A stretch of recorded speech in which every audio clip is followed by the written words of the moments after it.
Before we get started, YouTube analytics shows that only 40% of my viewers are subscribed to the channel. Subscribing is free and helps me out immensely, so please know it's very appreciated. I hope you enjoy the video.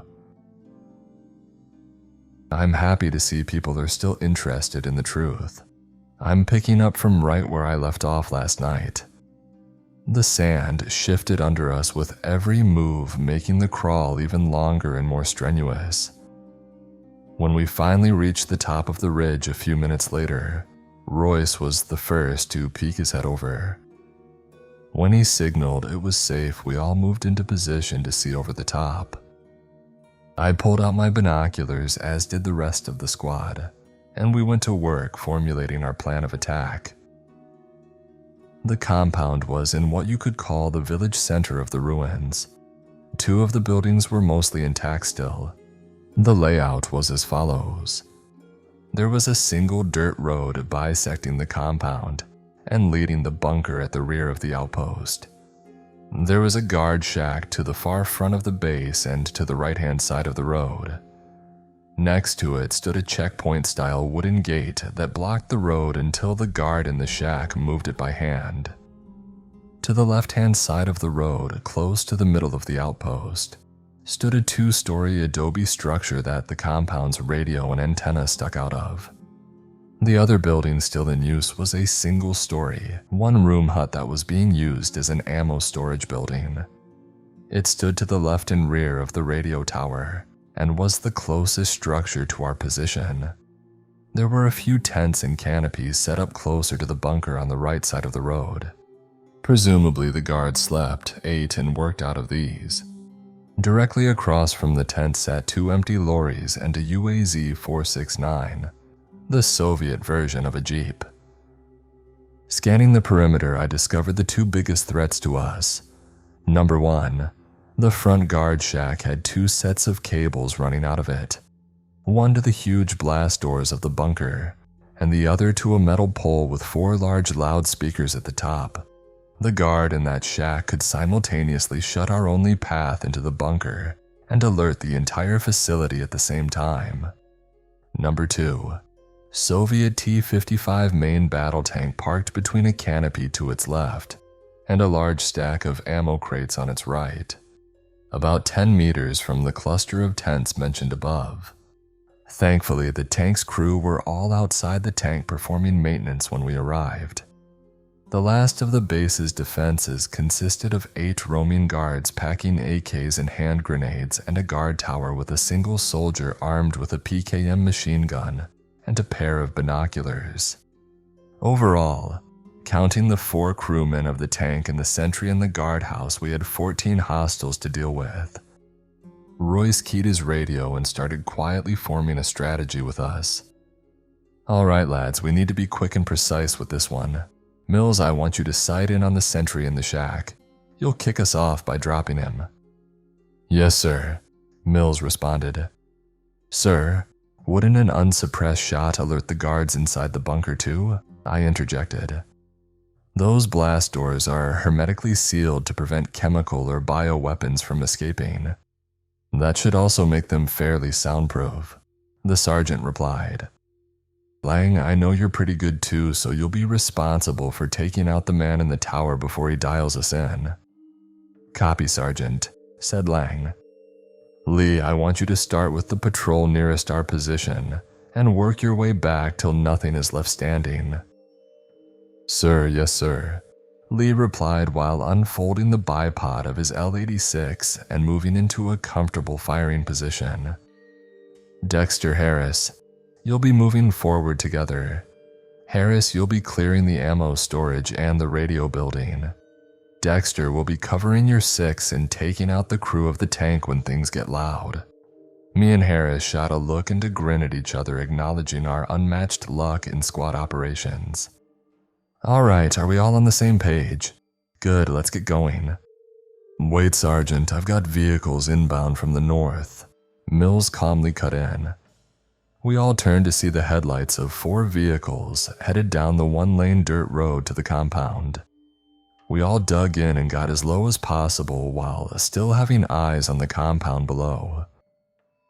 As the vehicles came close to the front gate, we could identify the convoy consisting of 2 lorries in the front half, followed by a black sedan with Iraqi flags on the hood, and one last lorry bringing up the rear. As the convoy pulled in and came to stop a few yards from the blast doors of the bunker, the vehicle doors started flying open. The lead and rear lorries were full of more Republican guards who filed out of the back and lined up neatly on either side of the blast doors. The second truck in line held scientists in lab coats carrying various sizes of suitcases and crates of other equipment, presumably for chemical weapons inside. The front passenger door of the sedan then swung open. A sharply dressed officer stepped and then hurried to the back door of the sedan. Opening it while giving a salute, out stepped the big fish, General Solomon. But he wasn't alone. A hunched-over, balding man dressed like a college professor in a brown suit with a white shirt and plaid tie stepped out behind him. He followed the general as they walked towards the bunker. The blast doors opened as the general approached, and the men standing at attention on either side saluted as the general and the professor walked down the staircase into the facility. The scientists filed in behind them, followed by the 20-plus soldiers standing guard, and the drivers after they parked their vehicles in the same flat area as the lorries in the UAZ. The blast doors then shut behind them and the guards resumed their normal patrols. "Can we move now, sir?" Harris asked. "Go for it, Harris, but stay quiet," Royce ordered in the same quiet yet aggressive tone as the day Lee and Harris had the quarrel in the kill house. Harris and I crawled over the top of the ridge. We almost lost our footing and took an unfortunate tumble on the steep inner wall of the dune. Once at the bottom, we crouch-walked into the perimeter of the outpost. We timed our advance with when the guard in the tower had his back to us.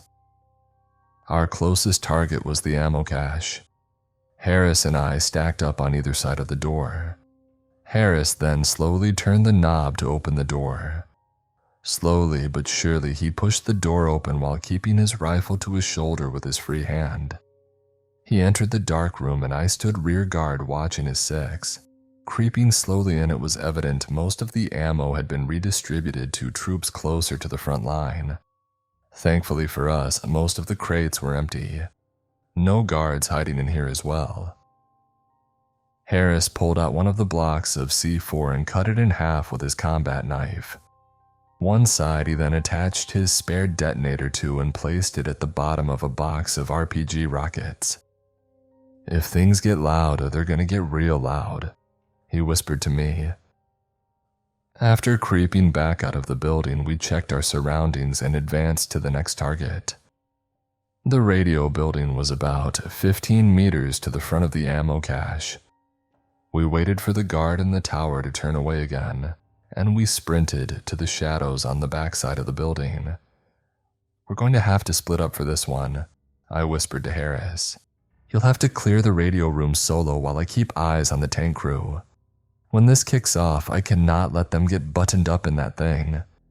Harris replied, "No problem, I got this, just like the kill house, right?"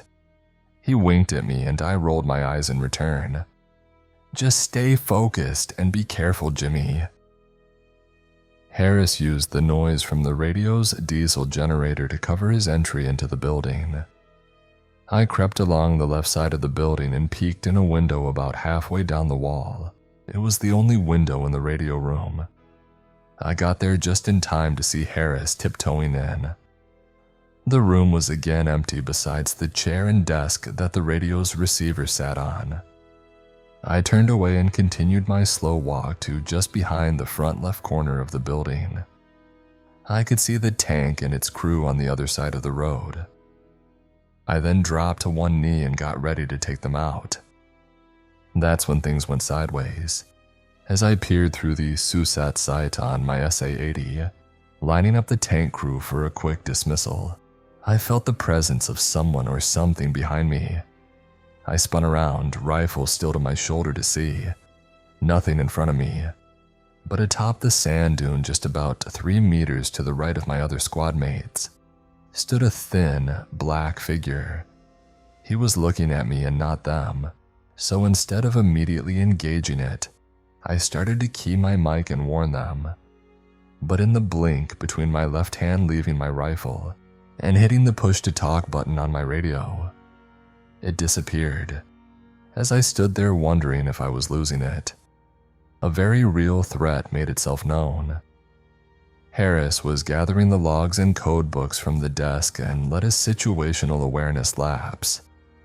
Out of the shadows of the doorway crept an Iraqi soldier.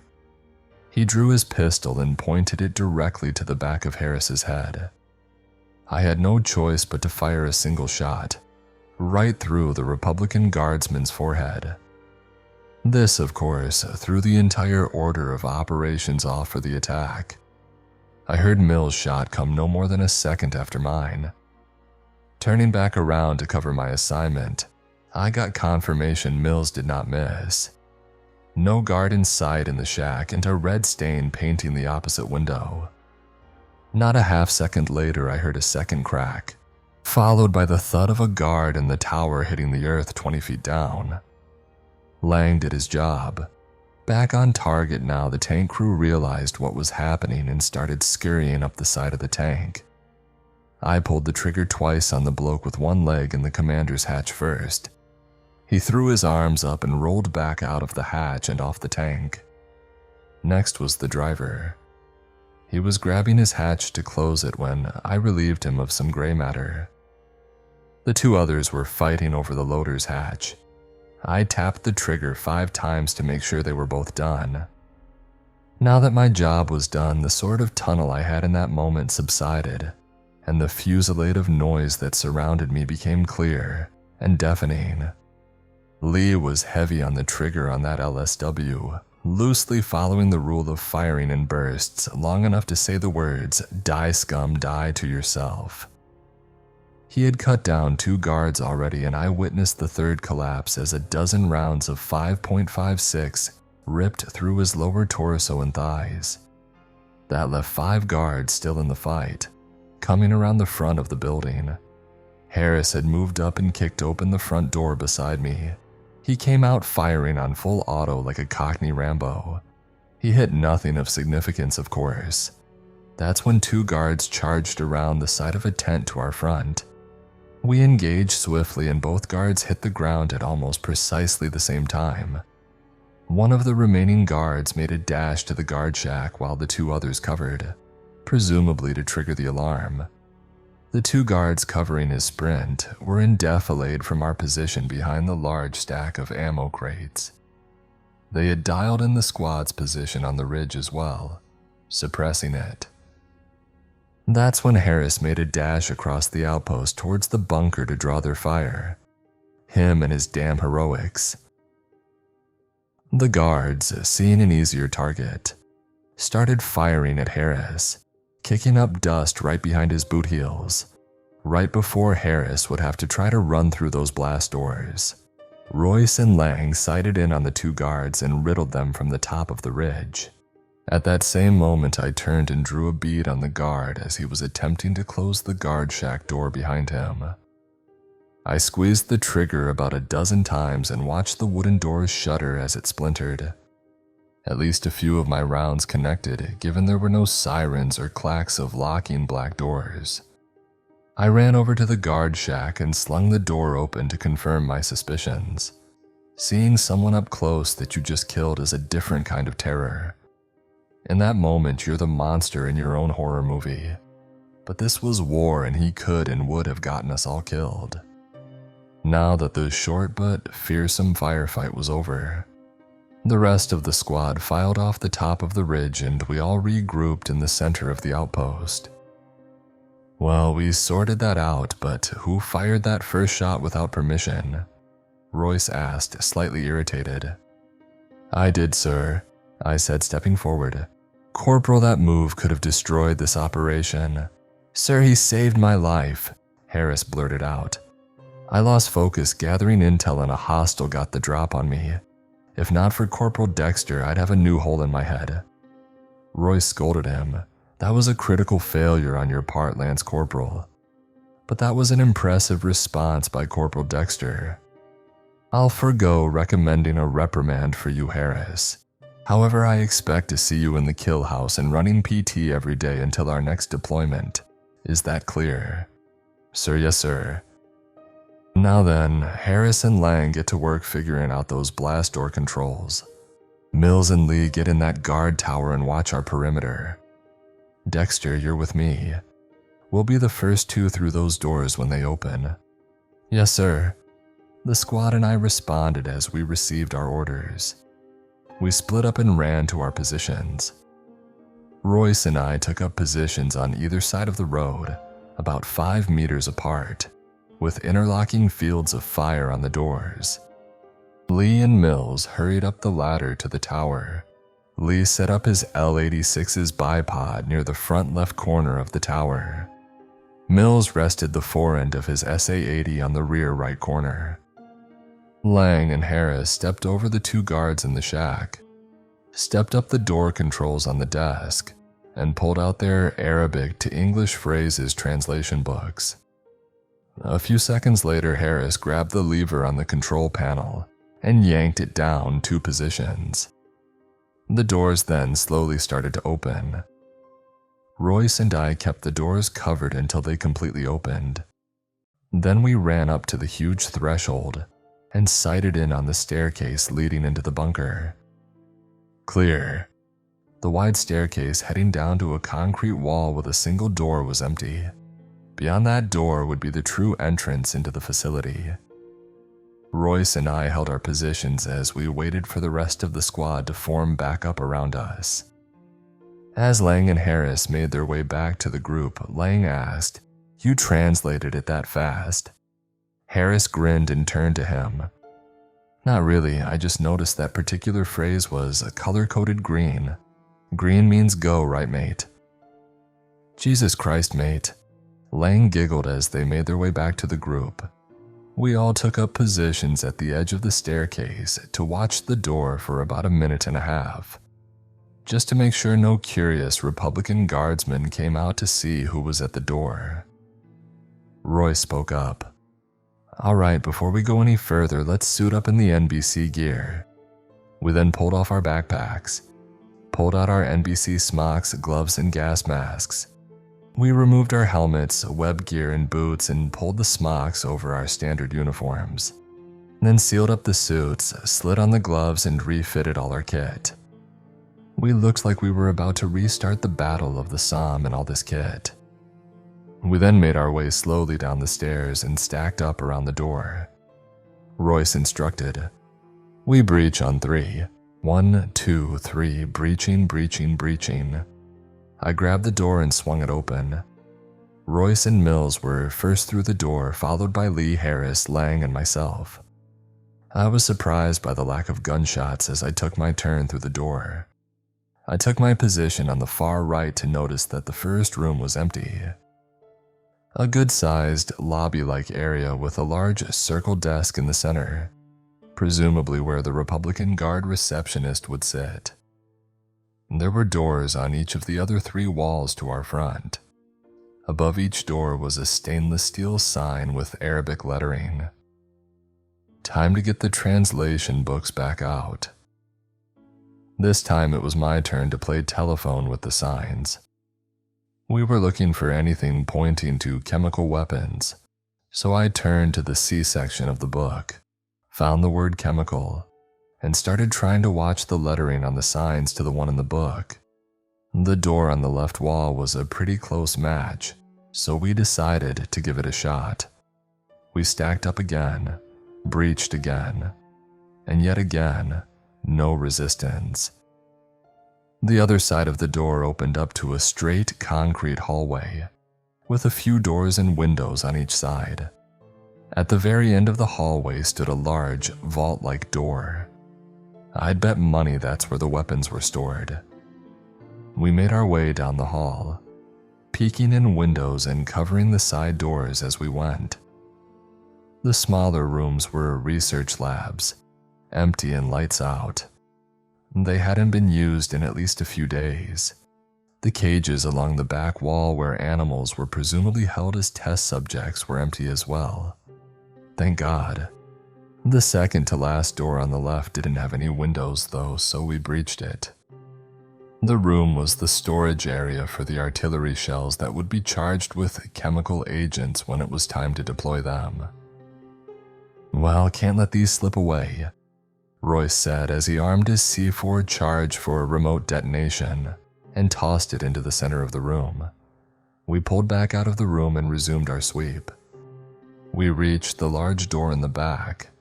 It was sealed by a large lever placed in the area where a traditional doorknob would be. No keyed lock or combination lock though. Frighteningly lax security for a chemical weapons storage room. Royce said, "Dexter, get the door." I grabbed the lever and turned it counterclockwise from the 12 to the 9 o'clock position. The locks audibly receded and I pulled the door open. Thank God this room was deserted too, as I shudder at the idea of firing a rifle in here. The room held 4 large metallic cylinders sitting horizontally, resembling giant welding tanks. Bingo, target number 1, I thought to myself. All right, get to planting that C4, boys, Royce said, grinning for the first time tonight. We spread out and started planting our charges. As I passed close to the tank Harris was rigging up, I noticed something peculiar. The pressure gauge on the right end of the tank was reading 0. Wait a sec, Harris, don't waste your charge on this one. It looks empty. I turned towards the other guys. Hey, check the pressure gauge on your tank before planting your charge. Lang replied first. Mine's reading 0. Then Lee, so is mine. And Mills, 0 here too. The tanks were empty. What the hell? Were we too late? These were some of the thoughts we vocalized as we looked at Royce. Looks like they moved the weapons. Damn it. Okay, we can still finish this. Set charges on the ceiling here, and along the hallway headed back to the lobby. If we can't destroy the weapons, we'll destroy their means to store them. Yes, sir. The squad and I responded as we got to work rigging this entire wing. We had to step jump off of squad mates' hands like cheerleaders to reach the ceiling and plant the C4. That gave us some much-needed levity. We entered back into the lobby area and found it empty again. Where the hell is everybody? Royce spoke. Okay, let's get Solomon. Dexter, find out which of these doors leads to the staff quarters. I reopened my book and flipped to the S section. Sure enough, the lettering on the right side door matched up. At this point, we had all but assumed we'd find no one in this area either. Suspicion confirmed. Another long, empty hallway with the doors on either side. We did search all the offices anyway and came up with some valuable documents, maps, and manuals. The last office down the straight hall was Solomon's. We kicked it open hoping to find him writing his memoirs or some such BS, but no luck. His office was rather strange though. It was adorned with lots of old paintings and relics. I'm talking about BC era stuff. Framed tablets, scrolls, ancient weapons. This guy was a real aficionado of antiquity. The thing that really unsettled me though was the ancient drawing that hung. It depicted a circle of stick figure people surrounding a little altar. Floating just above the altar was another stick figure. This one was much more detailed and just felt out of proportion in relation to the others. Its limbs were much longer and ended in visible fingers. They had colored the figure's eyes with purple dye, and the top of its head had the small nubs protruding out. The painting looked to be the oldest in the room by aesthetics, but was also in the best shape. The whole squad was feeling my eeriness at this point. Mills quipped, "This guy is seriously unbalanced." "Too right, mate," said Harris. Royce joked, "Well, we're going to get him back in balance with a few ounces of lead. Let's move out." We headed back down the hallway and back into the lobby. Only one door to go. We stacked up and got ready to breach. when something hit me like a train. A high-pitched scream echoed through my head and let out an audible gasp. "What, Corporal?" Sergeant Royce spun around and looked at me. "Did you not hear that?" I asked, perplexed. "Hear what?" he asked, genuinely.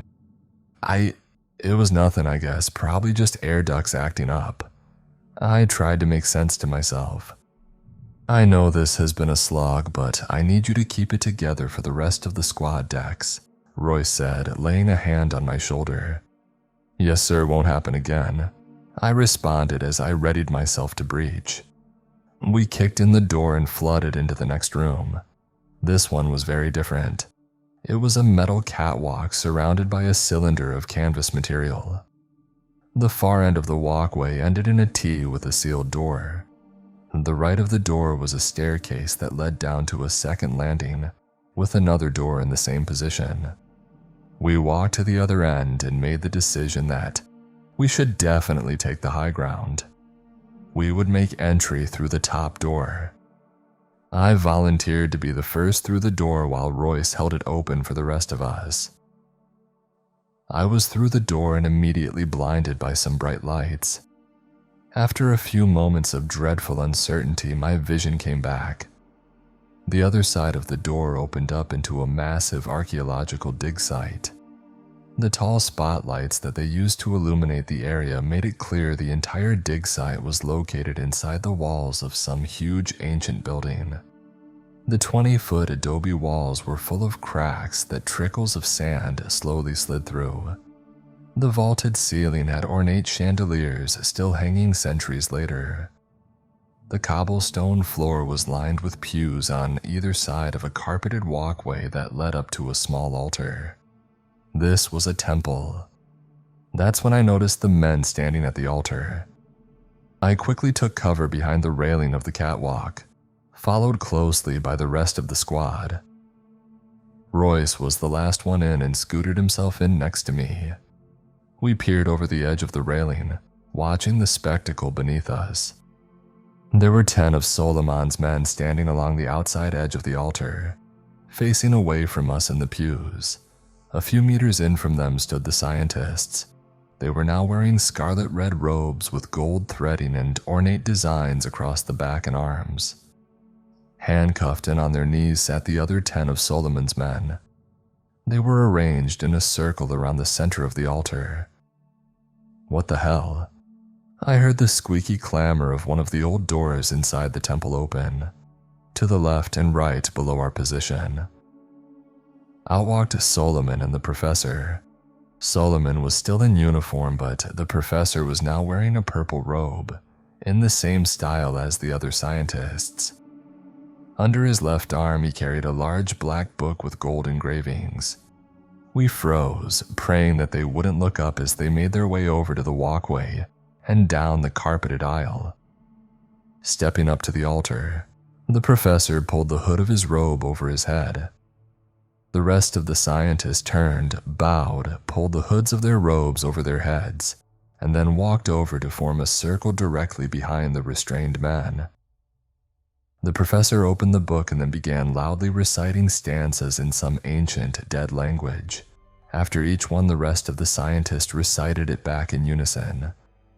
After 4 or 5 of these repetitions, the scientists drew long ceremonial daggers from their robes and put them against the soldiers' necks. After one final recitation, they drug their knives slowly across the soldiers' throats. The blood spewed from their necks, colliding in midair and dropping straight down to the circular divot in the center of the altar.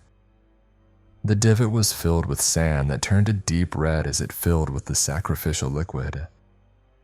After the bodies had been mostly drained, the scientists let the poor soldiers' bodies fall backward, and the remaining guards dragged them away. As soon as they were moved, the scientists took their place and dropped to their knees, raised their hands to the sky, and began chanting loudly again. I was about to vomit. What the hell have we found? How long has this been going on? Those poor men, they looked to be the youngest of the group from the trucks. My mind was racing as fast as my heart. Then the horror really began. The crimson sand turned black as coal and started to shake as if a tremor was confined to under the small divot. The liquid then began to ascend from the divot, carrying the black sand with it. It can't be. My mind, and likely the minds of the rest of the squad, were pulled back to the drawing in Solomon's office. It was real. It was all real. The shape twisted and formed into the horrid caricature illuminated in the drawing. Pitch black skin, long spindly limbs, long clawed fingers, the emaciated figure, the purple eyes, the small blunt horns, they all came to life before our eyes. I couldn't take my eyes away from the horror, but if I did, I know the rest of the squad was as horrified and speechless as me, shaking and on the verge of vomiting. The scientists continue to sing loud praises to the entity. The professor, the sick freak, walked up and dropped to his knees in front of the entity, reaching out like he wanted to touch the hands of a messiah. The entity reached out one hand and said a short sentence in the same language the scientists were using. Its voice was deafening and echoed off the walls of the temple. At that moment, sand started pouring in from the cracks in the walls and ceiling. It gravitated to the altar around the creature, blowing in an impossible wind like a tiny sandstorm around the entity. This can't be real, I could hear Mills mutter to himself. This is the only time I've ever heard his voice raised above a cool monotone, and it was shaking in terror. Royce was stunned, standing perfectly still, mouth agape. Lee kept sighted in on the beast with his L-86. I could see his arms trembling slightly and beads of sweat running down his cheek. Lang was on the verge of tears, breathing rapidly and letting out short whimpers. Harris just looked at me, waiting for me to come up with a plan. The entity then rested its hand on the professor's bald head, laughing maniacally like an echo out of hell itself. The professor began laughing, enraptured by it. Then the beast gripped the top of the professor's head. His laughs turned to pained shrieks, but before he could actually scream, the beast rotated his head 90 degrees and twisted off like a soda cap. The professor's blood showered the beast. It extended its long black tongue to catch the red mist. Then raising the severed head into the air, it drank the blood that flowed down from its severed neck. The other scientists then began to chant in a panic, obviously begging for mercy. That's when the beast's other hand raised. It pulled a sand up from the ground and formed it into jagged spikes in midair, and with a flick of his wrists, the spike flew through the faces of all 10 scientists. That's when Solomon drew his gun and commanded his men to fire. Solomon got 3 shots off before the beast formed a scimitar-like blade in its hand and bisected the general at the waist. Some of the guards broke and ran, while others let loose on full auto, spraying the beast with 7.62 bullets. The beast absorbed the rounds just like a sandbag, cackling again as it went one by one, cleaving the terrified soldiers. This was truly hell come to earth. The soldiers attempting to escape found the bottom door locked from the other side. They begged, screamed, and tried to push, charge, and shoot the door open, but to no avail. The beast was now hovering off the edge of the altar and moving towards our position. That's when I finally found the will to speak. I turned to Royce. "Sir, your orders." Royce still sat motionless. "Sir, your orders." Royce just shook his head in disbelief.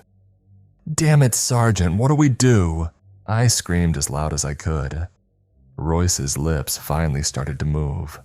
"Weapons free, weapons free, weapons free." They're trying to dial me in again. I'll have to go radio silent for a bit. The conclusion will be out tomorrow. God willing,